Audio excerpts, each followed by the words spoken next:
This is Michael with Club Z, and I am here with... Debbie Blair Minter. I'm the high school principal for Noel Community Arts. Great. So we're here today just kind of talking about the impact that Club Z has had on your school. But first I wanted to kind of have you introduce yourself a little bit. So you work here, right? And yeah. Right, I'm the principal. This is the second year I've been in charge of Noel Community Arts. I have a long history with the Montbello community, and actually was here when the building opened back in 1980. So Great. Know the community well. Yeah, and so why did you choose this career? Oh, it's a long story, so we'll condense it into a love for education, an opportunity to make a difference, and I had some great role models, many of whom have schools in this community. So I guess it kind of ties into, do you have certain goals for the community, certain standards? Well, I would want, I think Montbello has always had a reputation that we may not be quite as good as everybody else. And I would counter that with the fact that this school has a long history of commitment to academic excellence, to young adults who are now parents and in some cases grandparents, who care deeply about the school and the community and had a college mindset. And so in working with the students who are here now, we're trying to make sure that they're college and career ready. Right. And I think that's something we're going to be able to talk about a lot more when we talk about the hashtag Leap Yellow, Go Green, right? Yes. And is that something that you created? Kind of a combination of my administrative team as we were talking about it. Seems like it reflects your goals for the community. It does. It does. We felt like our current rating on the school performance framework is orange. And we know that the kids are better than that. We know that there's a commitment. That parents want their kids to be better than that. Sure. And so we said, look, we could aim to go yellow, but that's not as realistic. We have higher expectations for our kids. And so hashtag yellow, Leap Yellow, Go Green, or Let's Go Green is where we're at. Yeah, and I guess, I was planning to talk about the Leap Yellow, Go Green later in the interview, but while we're on the topic, we might as well just continue with it. So I guess one of the questions I have for that is, why is it 2 levels that you're trying to jump on this color system instead of 1? What do you say about that? Well, I just wanted to raise the expectation level. I mean, if I set the bar low, I'm not really challenging the kids. I'm not challenging my staff. And I felt like we needed to at least put it out there that we could make a serious difference. We could make a change.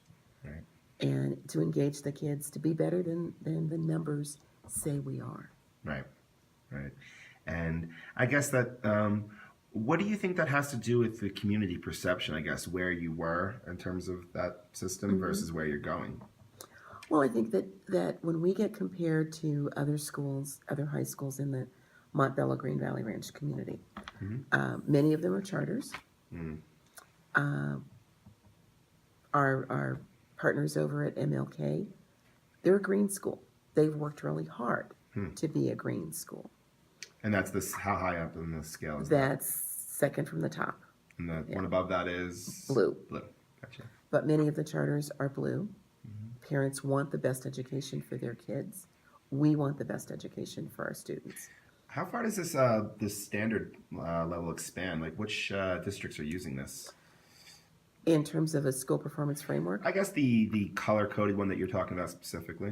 The state has implemented. It's a state level. It's a state level. Denver Public Schools just happens to use the 5 colors of blue, green, yellow, orange, and red. Red being the lowest. But it's with state standards, right? It measures state standards. It looks at academic achievement. So we want to be sure that we're moving. And it's about growth. It's one of the measures. It's the biggest measure in the school performance framework is how much growth of your kids make. Yeah.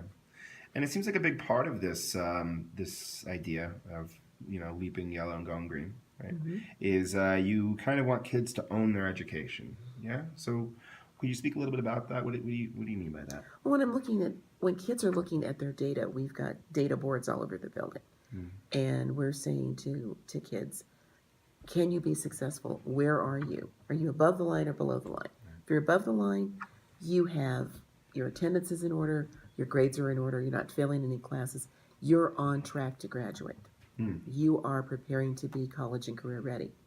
If you're below the line, something isn't quite where it needs to be. Maybe it's an attendance issue. Maybe you're failing one or more classes, but you're off track. And so we want them to be better than those numbers. We want to focus on academic achievement, attendance in classes, making sure that you are prepared when you leave. And that means mastering the curriculum in the classrooms. But also it means looking at the state assessments, which now are 1 day a year as opposed to weeks of testing. We're now having the PSAT and the SAT be the standards by which high school students are judged. Right. Yeah. And so we talked about how we're trying to have kids own their education with this.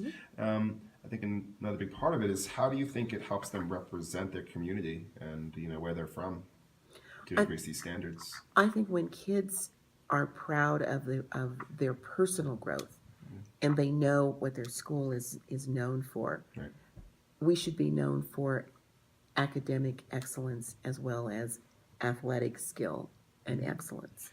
Yeah, and I guess the leap yellow, go green as well. So I guess how do you think it represents the community to have that standard of leaping 2 levels? Too. I think they there's an expectation that the school can be better than it is, and for us to do that hard work, it means we need to engage our parents. Right. We've engaged the staff, the students, but parents need to be on board, and they are. They have supported us. We want the community to know that we're working hard to change the paradigm, to increase the academic achievement, and to leap yellow and go green. Right. And so you're saying you feel like a lot of the parents, which in turn the community is on board for. That's awesome. Awesome. Thank you. Okay. So I guess it's about increasing standards academically, but do you think that this goal, this expectation, raising the bar, do you think that it how could it kind of go into all other aspects of life aside from academics? Well, I think when kids know that they can be better than a perception that someone has about them, let's, within ourselves intrinsically, let's do the best we can do for ourselves. In turn, we will do the best we can for our school, which changes that paradigm in the community. Yeah. So if kids are talking about, I want to go to college, if that's the mindset of, I want to go to college, I want to go to technical school, I want to go to the military, I want to do something with my life, and I want to prepare myself to have lots of options. That's what this hashtag of leap yellow, go green can mean for an individual student. Right. We give them lots of options for what they want to do after graduation. Sure. And one of my last question on that topic is, it's having kids take control of their future. But do you feel like it's sending a message about maybe changing the culture, or a message about the culture in general, or a message about their academics to the community? I think when we were doing our testing, April 11th and 12th for PSAT and SAT, I think the staff was a little nervous in terms of, will the kids make it? Will they come in? A lot riding on it. Because there is a lot riding on it. Yeah. We had 100% participation from our juniors. We had 97% participation from our sophomores. We had 97% participation from our freshmen. So the engagement, the kids bought into, I need to come to school, I need to do my personal best on the test. They're all anxious to see, how did we do? And unfortunately, we won't know results until mid-July. Yeah, we wait. The kids will get the results before we get them in the school, but we'll get them in July. Yeah. Here's to hopefully hearing great news about that. Um, Switching back to the Club Z and the role that it's had in the school. So, I guess what was the purpose of bringing that into the school, our program? We did some talking. Coach Narcy Jackson Hmm. is affiliated with Dean Stan Richardson, who is our Dean of Students. They'd had a relationship, and as we were talking about how can we increase the resources Mm. um, to do something to impact our scores, let's roll the dice. Let's see what we can do. Mm. And Dean Richardson brought Athletics and Beyond, which is affiliated with Club Z, to us and said, let's do a partnership. Let's see what we can Right. do Right. to provide some intensive support for kids to help them be better than their numbers. Hmm. And specifically for which tests? We were looking at PSAT and SAT. Mm. Okay. And I guess the question would be why? Why are those tests important? And to see increased standards on those. Well, the PSAT and SAT have replaced CMAS and PARC as the assessments by which schools are judged in the high school Perfect. Right. across the state. So it's not just a DPS thing. This is a CDE, Colorado Department of Education, decision that they would use those two tests to assess academic achievement for students, As well as the school. as well as the school. See, so it's really important. Tying back to the Leap Yellow, right? That's right. Yeah. That one day of state assessment is extremely important. There are other measures certainly, but those two tests, PSAT and SAT, are a large portion of how schools will be rated in high school. Yeah, and so Club Z's definitely kind of help promote that idea of increasing the standards, right? Right. So Awesome. having the program come in and talk about academic rigor, doing your best on the test. What are the strategies that might help you in determining how do I best answer some of these questions? Yeah. What's the elimination process? Right. And Those were skills that were being taught, and we were doing test prep in the building, but this was more intensive on Saturday and giving kids an opportunity to do some additional practice tests and those kinds of skills, I think really helped our kids get ready for the test. That's great news. And that was actually my next question was, I wanted to kind of talk a little bit about the results of the program being involved with the school. And I know you guys are waiting back, right, for the scores, so we can't go on those results. But I was hoping maybe we could talk about some strategies that you've seen students use, as well as some student feedback from the students who specifically were involved with our program. Well, kids shared with Dean Richardson and Olivia Gillespie, who's my Dean of Instruction, and ultimately with the rest of the administrative team, that they appreciated the opportunity to meet some different role models. Some people who came in to do tutoring or mentoring with them. That was a part of, okay, why invest in the test? Why do your personal best? If you're looking at these kind of career options, math skills are important. Proficiency in reading is important. So that was one aspect of it. Working on some test taking strategies. How do I tackle some of the math that is a part of the test?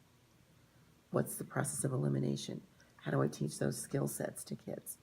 That was again reinforced by Club Z and the things that were going on there. The kids had an opportunity to take 2 different tests, baseline and then a proficiency on the end before the test, to see how they did. And there were kids who grew just from our baseline test back in October for PSAT and SAT. Yeah. We were also using Khan Academy. So there were opportunities for our kids to do better than they had done previously. Right. That's awesome to hear. So it all ties back into the goals, right, that we have in the standards. All right, great. And my last question for you is, would you recommend this program? I think that Club Z's got some real benefits in terms of helping create an environment, support a school culture, help a group of students, whether it's a small group of students, less than 100, or if it's a larger grade level initiative, to help them organize themselves, deal with some skills that they need to learn, Right. and be able to move forward.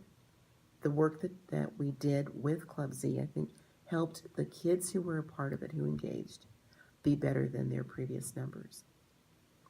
And for us, that was an investment that was worth the money. Great. Okay. Thank you so much. I think that's all the questions I have for you today. Okay. All right.